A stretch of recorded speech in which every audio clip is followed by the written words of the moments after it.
사무엘상 1장 1절로 19절에 있는 말씀. 우리 좀 길지만 우리 한 절씩 저랑 여러분하고 교독함으로 함께 듣겠습니다. 에브라임 산지 라마다임 소임 비에 에브라임 사람 엘가나라 하는 사람이 있었으니 그는 여로함의 아들이요 엘리후의 손자요 도우의 증손이요 술의 형손이더라.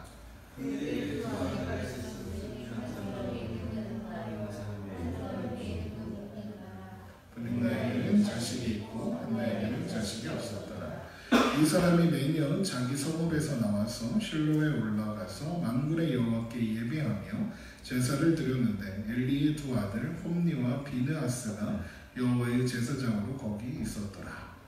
내가 제사를 드리는 날에는 재물의 분깃에 유다의 나와 예물을 전하게 해주고 한나에게는 각조를 주니 이는 그를 사랑함이라. 그러나 여호와께서 그에게 임신하지 못하게 하시니 여호와께서 그에게 임신하지 못하게 하시고 그의 젖속에 물리다가 슬픔이 분할게 하여 배우게 하더라. 매년 한나가 여호와의 집에 올라갈 때마다 남편이 그 같이 하매 분인나가 그를 격불시키므로 그가 울고 먹지 아니하니. 그러나 엘가나가 그에게 한나여 어찌하여 울며 어찌하여 먹지 아니하며 어찌하여 그의 마음이 슬프냐. 내가 그에게 여러 아들보다 낫지 아니하냐. 그들이 실로에서 먹고 마신 후에 한나가 일어나니 그때 제사장 엘리는 여호와의 전 문설주 의자에 앉아 있었더라.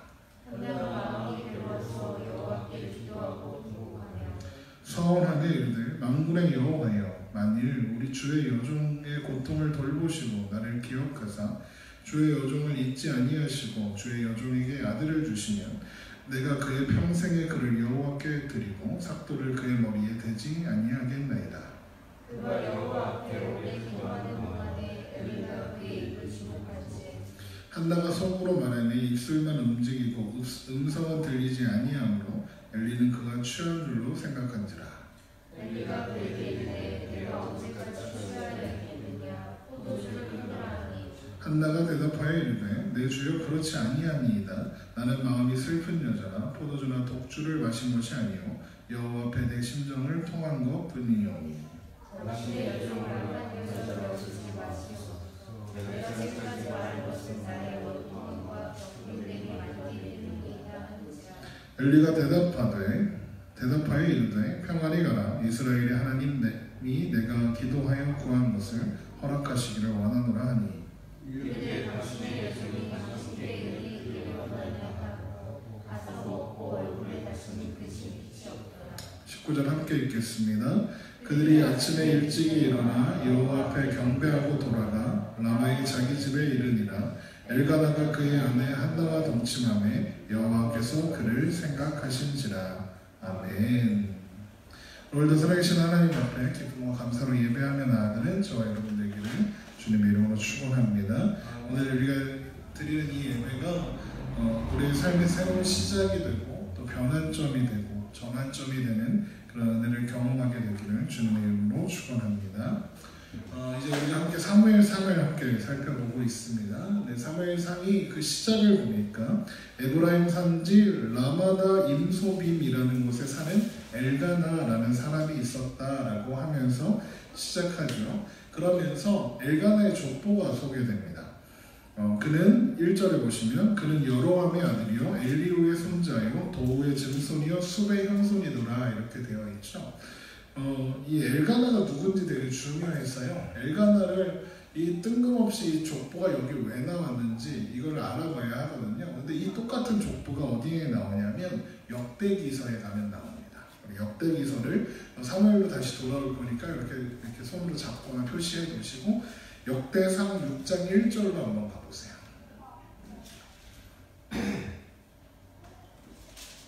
역대상 6장 1절입니다. 역대상 6장 1절 제가 봅니다. 레위의 아들들은 게르손과 그앗과 무라리로 이렇게 시작합니다. 이게 레위 족속의 계보이거든요. 그런데 이 족보를 따라가다 보면 그앗, 그러니까 레위의 둘째 아들인 것 같죠. 그앗의 계보 속에 엘가나가 등장하는데 6장 34절을 한번 보세요. 6장 34절. 사무엘은 이제 사무엘 나오죠. 엘가나의 아들이요. 이제 거꾸로 역순으로 지금 계보가 기록되어 있는 겁니다. 엘가나는 여로함의 아들이요, 여로함은 엘리엘의 아들이요, 엘리엘은 도아의 아들이요, 도아는 숲의 아들이요, 숲은 엘가나의 아들이요, 엘가나는 마앗의 아들이요, 마앗은 아비세의 아들이요, 아비세는 엘가나의 아들이요, 엘가나는 엘가나가 되게 유명한 이름이잖아요. 이 족보에 여러 번 등장해요. 요엘의 아들이요, 요엘은 아시라의 아들이요, 아사라는 스바나의 아들이요, 스바냐는 다핫의 아들이요, 다핫은 아실의 아들이요, 아실은 에비아삽의 아들이요, 에비아삽은 고라의 아들이요. 이 고라가 유명한 사람이죠. 모세에게 반기를 들었던 그 레위 자손 중에 한 사람입니다. 고라는 이스라엘의 아들이요, 이스라엘은 그앗의 아들이요. 그앗이 나왔죠. 그앗의 아들이요, 그앗은 레위의 아들이요, 레위는 이스라엘의 아들이라. 여기서 이스라엘은 나라 이름이 아니라 야곱의 이름입니다. 그러니까 따져보면 이 말을 하려고 이 족보를 굳이 읽은 겁니다. 엘가나는 레위 지파입니다. 그렇죠? 레위 지파는 따로 기업이 없었습니다. 그래서 하나님께서 각 지파의 땅을 이렇게 성들을 취해서 흩어져 살게 하셨거든요. 엘가나가 속한 그앗 자손들은 에브라임과 단과 므낫세 지파의 땅을 받아서 살았습니다. 4개, 2개, 총 10개의 성을 받아서 엘가나가 속한 그앗 자손들이 살아가게 되는데, 엘가나의 집안이 정착한 곳이 에브라임 산지였던 겁니다. 그러니까 에브라임 지파의 땅 중에 어디에 살았다는 거죠. 그 말씀이 여호수아에 기록되어 있어요. 그래서 레위 지파인 엘가나인데 마치 에브라임 사람인 것처럼 에브라임 산지 라마다 임소림에 사는 에브라임 사람 엘가나라고 시작하고 있는 겁니다. 그런데 이스라엘 12지파 중에 레위 지파의 역할이 뭐였죠? 제사장입니다. 그렇죠? 제사장 지파입니다. 하나님께서 이스라엘 자손 중에서 레위인을 취해서 아론과 또 그 아들들이 수행하는 그 제사장의 역할들을 감당하게 하셨습니다. 그래서 레위 지파는 그 각 자손별로 역할들이 세분화되어서 이렇게 주어져 있었어요. 그게 레위기, 민수기 막 이런 데 보면 여러 번 반복돼서 기록되고 있는데, 그러니까 결론적으로 이야기하면 레위 지파는 하나님 앞에 예배를 드리고 준비하고 진행하는 일들을 맡아서 하고, 이제 성막이 움직일 때 그 성막에 있는 기구들과 뭐 구성품들을 메고 지고 이렇게 언약궤를 메고 이렇게 이동하는 역할들을 감당하는 사람들이었습니다.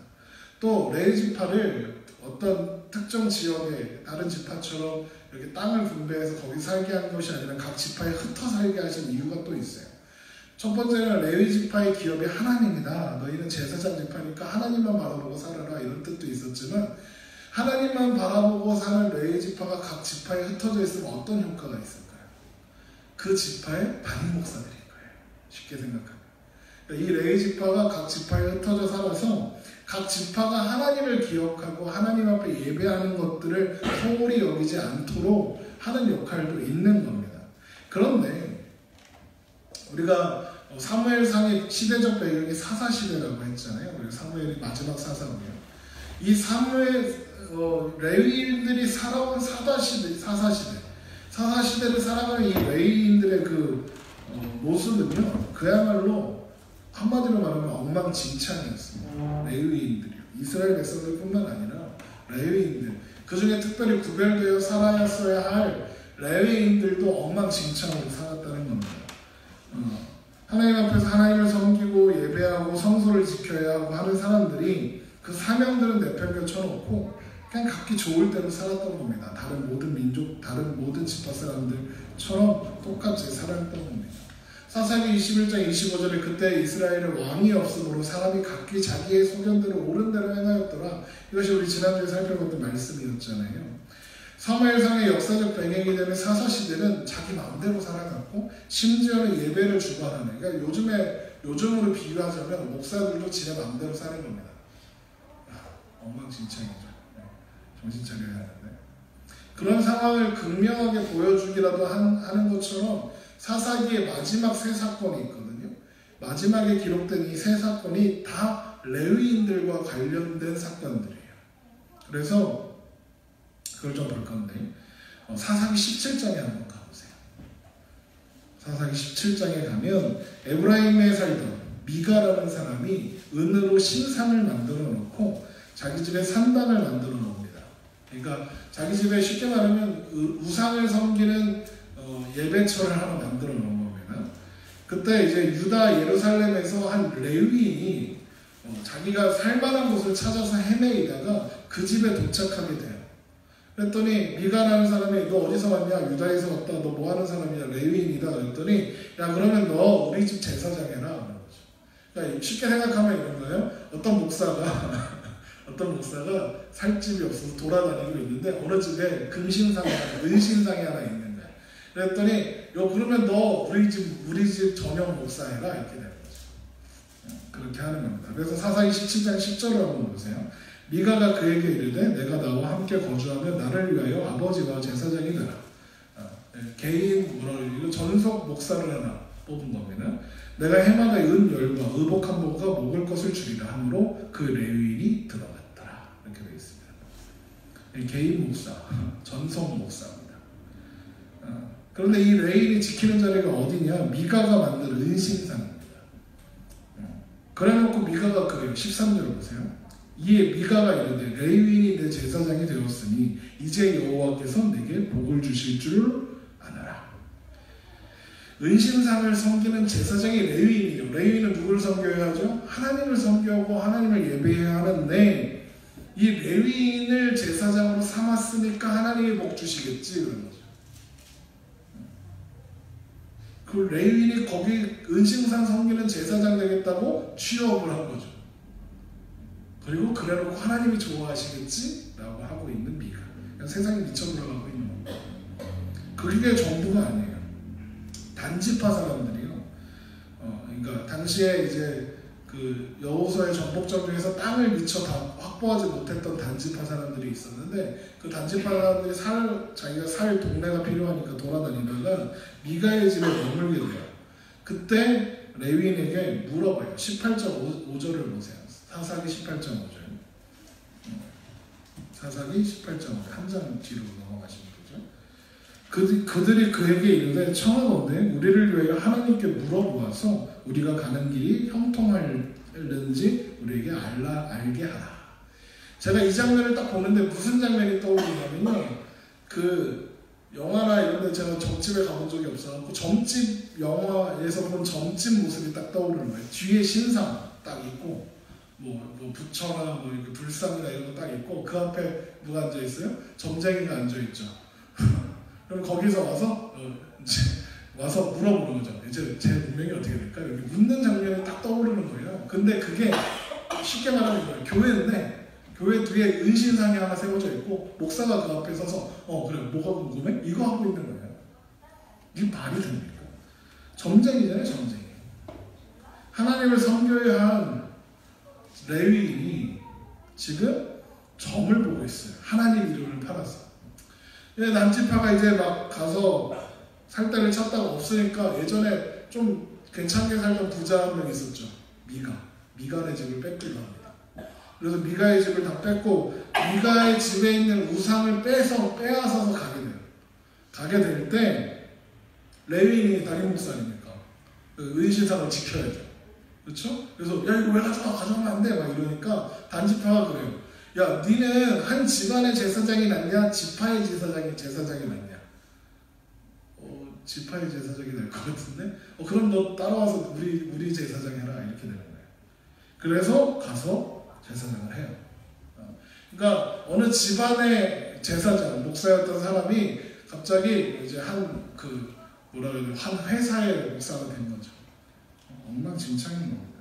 이게 레위 지파의 모습이에요. 그런데 그걸로 끝이냐? 19장에 가면 또 레위인의 첩의 이야기가 나와요. 이 레위인이 첩이 있었대요. 이게 황당한 건데 이런 거예요. 목사가 첩이 있었더라. 어떤 느낌이 드세요? 황당하죠. 네. 그런데 이 첩이 해명을 하고, 그러니까 이제 바람을 피운 거죠. 그리고 도망가요. 친정으로 도망갔는데 레위인이 그럼 첩을 잡으러 가는 거죠. 친정으로. 마누라가 친정으로 도망가면 남편이 잡으러 가는 것처럼 잡으러 가서 이 아내를 데려와요. 데리고 오다가 이게 옛날에는 뭐 차가 있으면 KTX가 있으면 비행기가 있는 것도 아니니까 걸어왔을 거 아닙니까? 오다가 베냐민 지파의 한 마을에서 이제 머물게 되는데 그때 동네 청년들이 쳐들어와서 이 첩을 성폭행하고 죽여요. 강간살인을 하는 거죠. 그러니까 아침에 돼서 딱 보니까 첩이 죽어 있어요. 이 레윈이 어떻게 하냐면 이 첩의 시신을 12개로 쪼개요. 토막살인을 하는 거죠. 진짜 웃깁니다. 레윈이 이 여인의 몸을 12개로 쪼개서 각 지파로 보냅니다. 내가 이런 일을 당했다. 베냐민 지파한테 복수해달라. 이렇게. 그랬더니 이스라엘 사람들이 다 모여서 베냐민 지파를 공격해요. 내전이 발발하는 거예요. 이 레위인 때문에. 그래갖고 베냐민 지파가 거의 망하는 수준이 됩니다. 망하는 수준이 되고 그러면서 온 지파가 베냐민 지파에게 딸을 주지 말자. 사돈 맺지 말자. 이런 결의를 해요. 그랬더니 어떤 현상이 발생했느냐. 베냐민 지파의 남자들이 결혼할 여자가 없는 겁니다.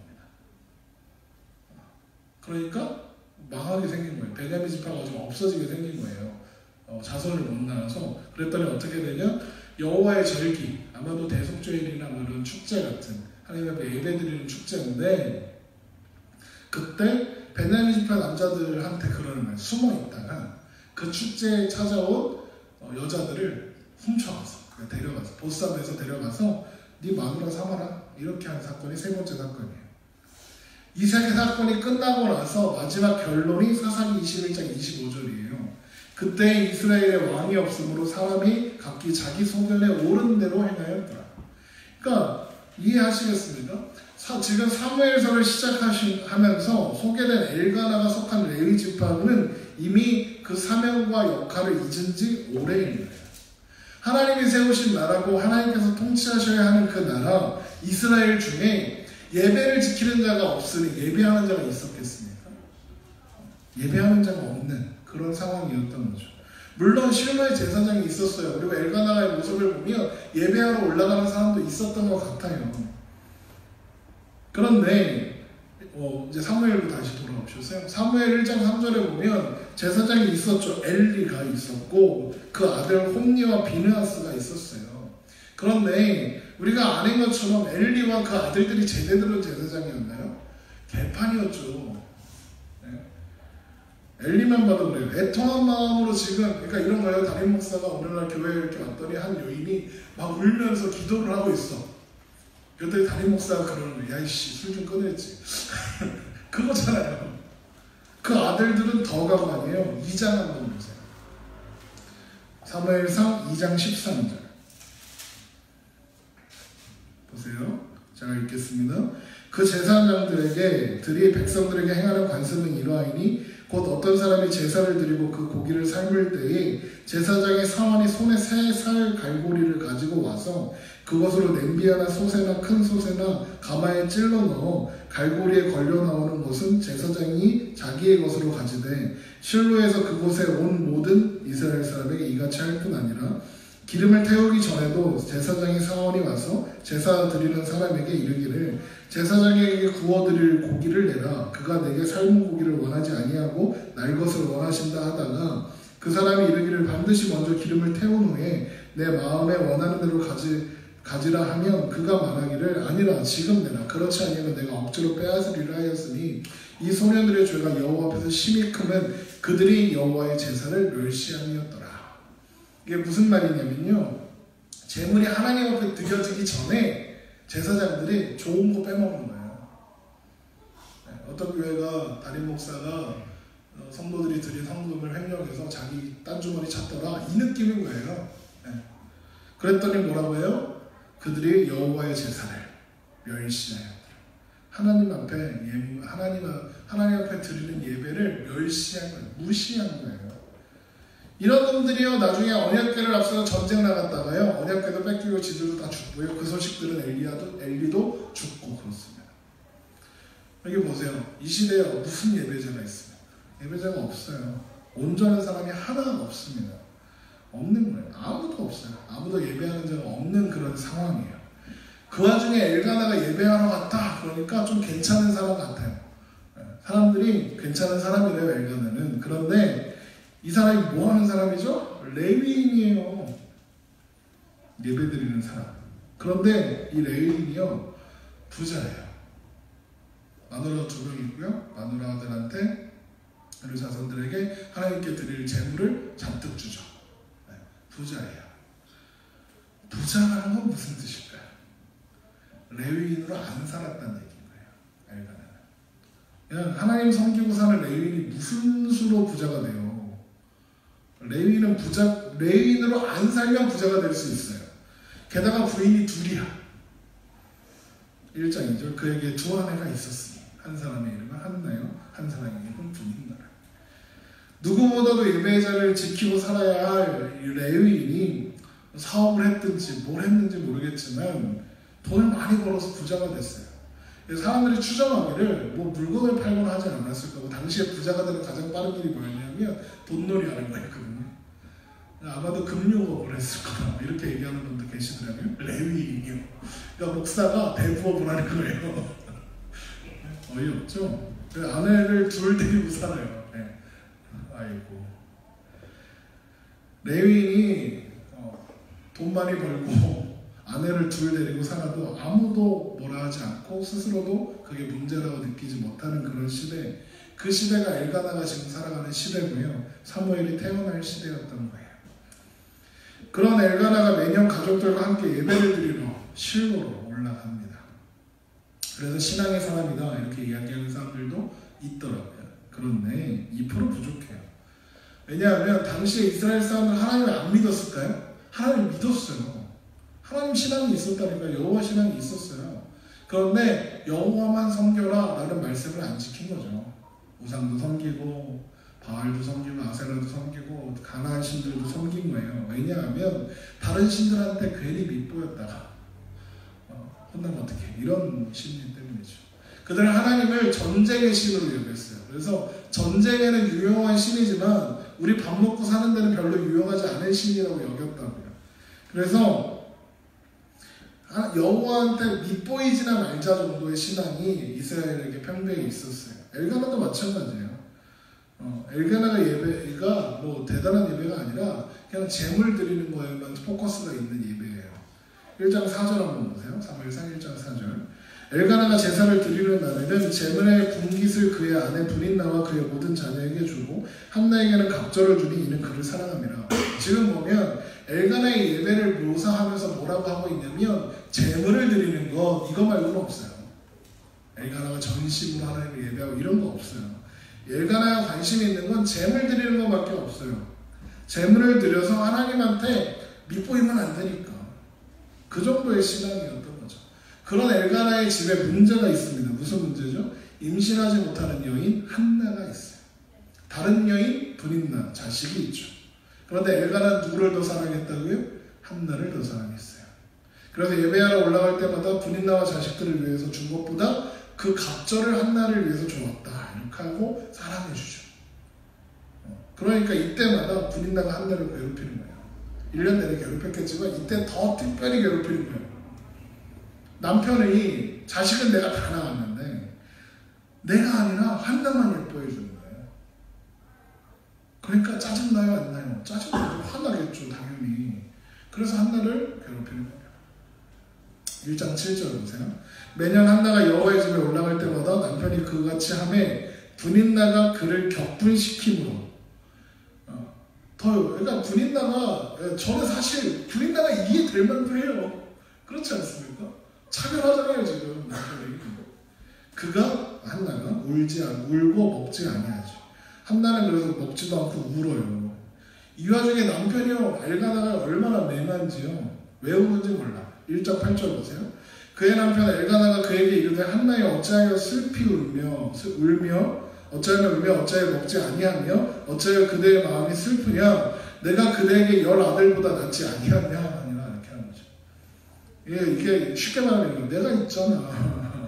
애 없으면 어때? 나 있으면 됐지. 내가 너 많이 사랑하잖아. 이러는 거죠. 이게 답답한 거예요. 이게 와 남편의 한나를 참 사랑했더라 이게 아니라요. 레위인이잖아요 엘가나가. 근데 여자가 아이를 못 낳는 게 무슨 의미인지 전혀 모르고 있는 거예요. 레위인인데 당시에는요 아이를 낳지 못한다는 건 단순히 남편의 사랑을 받고 안 받고 이런 차원이 아니라 하나님으로부터 끊어진 자라는 뜻이었어요. 그러니까 하나님께 저주받은 자라는 뜻이었어요. 그러니까 지금 한나가 억울한 건 분인나가 애없다고 무시해서가 그런 게 아니라 분인나가 지금 한나를 뭐라고 공격하고 있는 거냐면 뭐 애도 못 낳는 여자 이렇게 괴롭히는 게 아니라 저거 하나님한테 저주받은 년 이렇게 하는 거예요. 죄송해요. 욕을 했네요. 그렇게 한나를 핍박하는 거예요. 하나님으로부터 끊어진 여자, 하나님께 저주받아서 부정한 여자 이렇게 괴롭힌 거거든요. 그러니까 한나가 어때요? 답답한 거죠. 하나님으로부터 끊어졌다. 이 말이 듣기 싫었던 거예요. 그게 억울한데 남편이 뭐라 그래요? 내가 있잖아. 이런. 그래서 이 답답한 남편을 지르라고 한나가 임신하지 못한 이유가 뭐라죠? 하나님 때문이래요. 하나님이 태문을 안 열어주셔서. 그 문제를 해결하려면 누구를 만나야 합니까? 하나님을 만나야겠죠. 그래서 한나가 하나님 앞에 가는 거예요. 하나님 앞에 무릎을 꿇어요. 그리고 울어요. 왜 울까요? 아이 없어서? 아니에요. 하나님으로부터 끊어졌다는 그 사실. 저주받은 여인이라는 그 꼬리표. 그게 너무 억울했어요. 그 애통한 마음을 가지고 하나님 앞에 무릎 꿇은 여인, 그게 한나의 마음이었던 거예요. 그래서 사무엘상 1장 10절에 한나가 마음이 괴로워서 여호와께 기도하고 통곡했대. 그걸 엘리제 선장이 보고 술 좀 그만 먹으라 그랬으니 얼마나 답답할 노릇입니까? 그랬더니 한나가 뭐라고 합니까? 15절 보세요. 한나가 대답하여 이르되 내 주여 그렇지 아니하입니다. 나는 마음이 슬픈 여자나 포도주나 독주를 마신 것이 아니요 여호와 앞에 내 심정을 통한 것뿐이. 아닙니다. 저 술 안 먹었어요. 나는 마음이 슬픈 여자고 하나님 앞에 내 심정을 통했습니다. 라고 하는 거죠. 여러분, 예수님께서 산상수훈을 가르치실 때 마태복음 5장 4절에 애통하는 자는 복이 있나니 그들이 위로를 받을 것이니라 하셨죠. 애통하는 자에게 위로가 있대요. 생각해보면 애통하는 자에게 있는 위로는 뭘까요? 우리가 보통 위로 그러면 괜찮아 다 잘 되겠지 뭐 괜찮아 이런 위로라고 생각하는데 하나님께서 위로를 주시겠다 한다면 그 위로는 뭘까요? 문제의 해결이에요. 그렇죠? 하나님께서 불쌍히 여기시고 그 마음을 만들어주시고 하나님이 책임지시겠다는 약속이 위로예요. 하나님이 해결하시겠다는 위로. 그게 하나님의 위로거든요. 제가 SNS를 하잖아요. 요즘엔 좀 덜 열심히 하는데 생각해보면 옛날엔 진짜 하루 종일 붙잡혀 있었는데 요즘에는 잘 안 해요. 글도 잘 안 했어요. 글을 쓰면 욕을 먹어요. 내가 나름 이렇게 성경을 가지고 이렇게 글을 쓰잖아요. 온갖 욕들이 저에게 막 날라와요. 그래서 전도에 대한 이야기, 또 교회 이야기는 올렸더니 너만 잘났냐? 이렇게 욕해서 글 안 쓰거든요. 근데 그러니까 이제 제가 글을 안 쓰면 뭐 하냐면 다른 사람이 쓴 글을 보거든요. 그런데 저에게 연결된 그 친구들 중에서는 크리스천들이 아무래도 많거든요. 목사다 보니까. 그런 분들의 글을 읽다 보면 도전도 되고 은혜도 되고 막 그러거든요. 그런데 요즘에 좀 많이 불편한 글이 많이 올라와요. 문제, 이것도 문제, 저것도 문제 이런 글이 많이 올라와요. 최근에 또 큰 교회 하나가 사고를 대빵 쳐갖고 안 그래도 안 좋은 글이 많은데 더 많이 올라와요. 교회가 이렇다, 기독교가 이렇다, 저렇다, 이게 문제다, 저게 문제다. 제가 불편한 건요, 그 문제를 제기하는 게 틀렸기 때문이 아니에요. 문제를 제기하는 건 다 맞아요. 다 잘못이에요. 기독교 잘못되고 있어요. 교회가 잘못 가고 있고요. 목사들이 이상한 짓 많이 해요. 성도들도 이상한 짓 많이 하고 다 맞는 말인데, 그런데 제가 불편한 건 이게 문제다 라는 말은 넘쳐나는데 이걸 어떻게 해결하자 라는 말은 없어요. 문제니까 때려부시자 이거밖에 없는 것 같아요.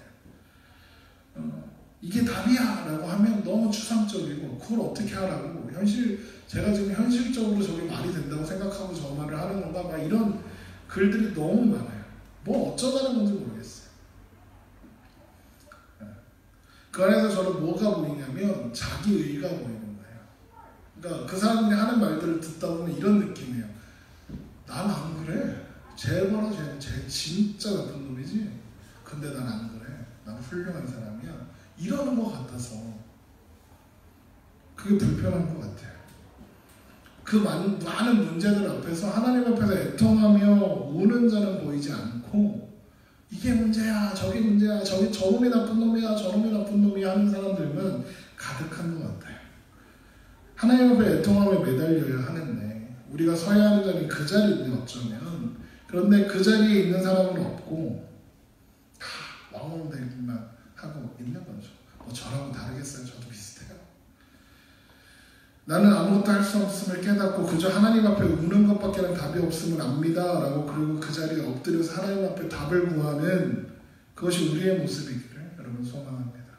여러분 우리 문제 앞에서 이게 문제야 하고 싸우는 게 아니라 하나님 앞에 애통함으로 무릎 꿇고 하나님 앞에 애통함으로 우는 것 그것이 우리에게 필요한 문제 앞에 선 우리의 모습일 것입니다.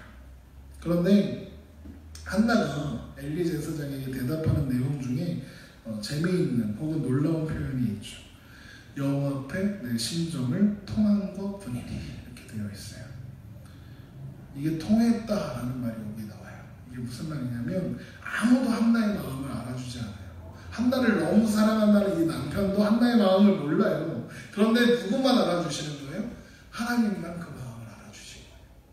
그래서 그 마음을 그 영혼 깊은 마음 속에 있는 소리들까지도 하나님 앞에 다 쏟아놨다는 거죠. 그런 한나를 누가 기억하세요? 하나님께서 기억하세요. 통했으니까요. 한나의 마음을 하나님이 알아주신 거예요. 그래서 그 19절을 보면 여호와께서 그를 생각하신지라 이렇게 되는 거예요. 하나님 앞에 심정을 다 통해놓고 하나님은 그 마음을 알아주시고 그리고 하나님께서는 그를 잊지 않고 기억하시는 것. 그게 기도예요. 하나님 앞에 내 있는 그대로를 쏟아놓고 하나님은 그 마음을 아시고 그 마음을 기억해 주시고. 그런데요, 한나의 기도가 뭐였습니까? 우리는 흔히 한나의 기도가 아들 주세요 라고 기억하고 있는데 11절을 한번 보세요. 한나의 기도는 이거예요.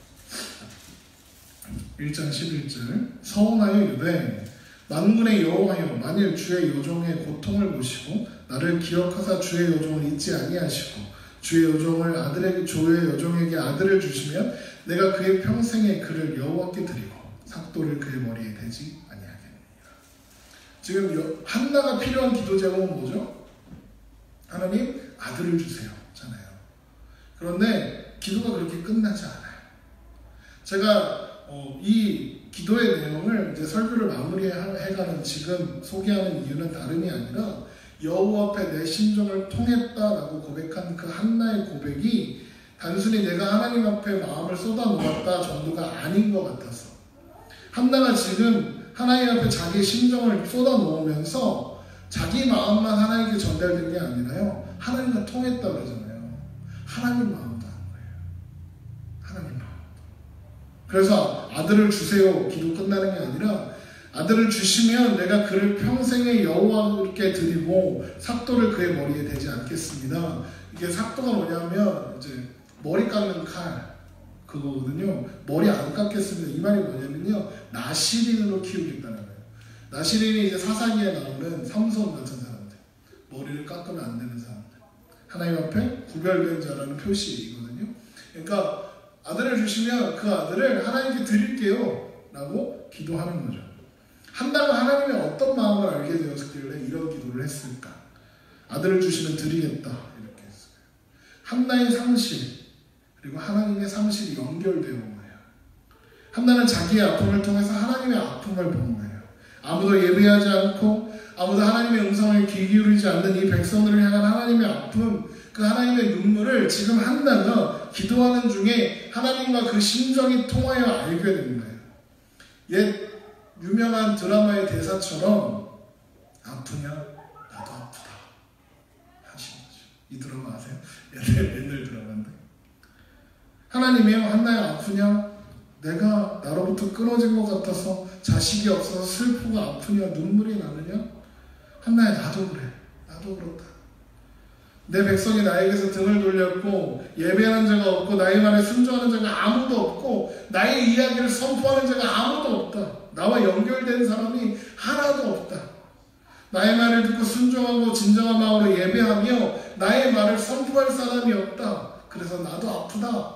지금 하나님의 그 마음이 한나에게 전달된 거예요. 한나가 자식이 없어서 애통해야 하는 것처럼 하나님이 그 백성이 하나님의 백성이 안 되고 하나님의 자녀가 되지 않아서 하나님이 아파하시는 거죠. 한나의 고통이 곧 하나님의 고통이기도 했던 거예요. 한나가 지금 그 고통을 겪고 있는 건 어쩌면 하나님의 그 마음을 한나로 하여금 알게 하시려는 그 과정일 수도 있는 거예요. 그래서 기도하는 거예요. 만군의 여호와여, 주의 여종의 고통을 돌보시고 나를 기억하사 주의 여종을 잊지 아니하시고 주의 여종의 아들을 주시면 내가 그의 평생의 그를 여호와께 드리고 삭도를 그의 머리에 대지 아니하겠나이다. 아들을 주시면 하나님의 사람으로 키우겠습니다. 정확하게는요, 하나님, 내가 아들을 낳기만 하면 됩니다. 아들을 하나님이 키우셔서 하나님이 원하시는 그 사람으로 사용하세요. 하나님께 드리겠습니다. 내 것으로 하지 않겠습니다. 내 아들이라고 하지 않겠습니다. 하나님 겁니다. 하나님께서 이 아들을 사용해 주세요 라고 기도하는 거예요. 하나님과 그 마음이 통한 한나는요, 그래서 그 다음부터 다시 울지 않았다. 1장 18절에 가서 먹고 얼굴에 다시 근심의 빛이 없었더라 하는 거예요. 그 작은 기도로부터 그 시대를 향한 하나님의 일이 시작되고 있는 거예요. 여러분, 우리가 바로 그런 사람들이 되길 소망합니다. 문제 앞에서 고민하고 생각해보고 해결해보려고 애쓰고 이것도 해보고 저것도 해보고 하나하나 다 중요하고 귀하죠. 해야 해요. 고민해야죠. 고민하다가 나는 뭐 다 알아서 해주겠지. 그것 태도도 옳지 않은 것 같아요. 다 소용없다고 말하지 않겠습니다. 근데 중요한 게 뭐냐면 하나님의 그 심정이 통하는 거예요. 하나님과의 마음이 통하는 거예요. 내 마음을 알아주시는 하나님, 그걸로 끝나는 게 아니라 우리도 하나님을 알고 하나님의 마음을 알고 하나님께서 바라보시는 그곳을 향해 나의 시선을 옮기고 하나님께서 눈물을 흘리고 있는 그곳을 향해서 우리가 함께 눈물을 흘리고 하나님께서 찾으신다는 그 한 사람을 세워가는 거예요. 하나님께서 찾으시는 그 한 사람이 내가 되는 거예요. 그것이 우리가 살아가는 오늘들에 우리가 감당해야 할 사명인 거예요. 주님이 찾으시는 그 한 사람, 그 예배자, 그 사람이 바로 우리 함께 예배하는 우리들 한 사람 한 사람이라는 걸 여러분 기억하시기 바랍니다. 그 한 사람으로 하나님께서 우리를 세워가고 계세요. 이 시대를 향해서 하나님의 말씀을 선포하고 이 시대를 향해서 하나님의 자녀로 하나님의 백성으로 사는 그 일,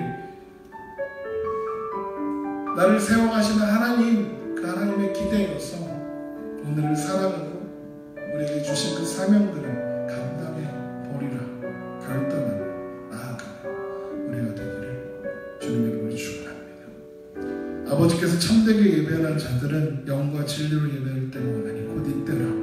아버지께서는 자기에게 이렇게 예배하는 자를 찾으시리라. 하나님께서 찾고 계십니다. 하나님, 제가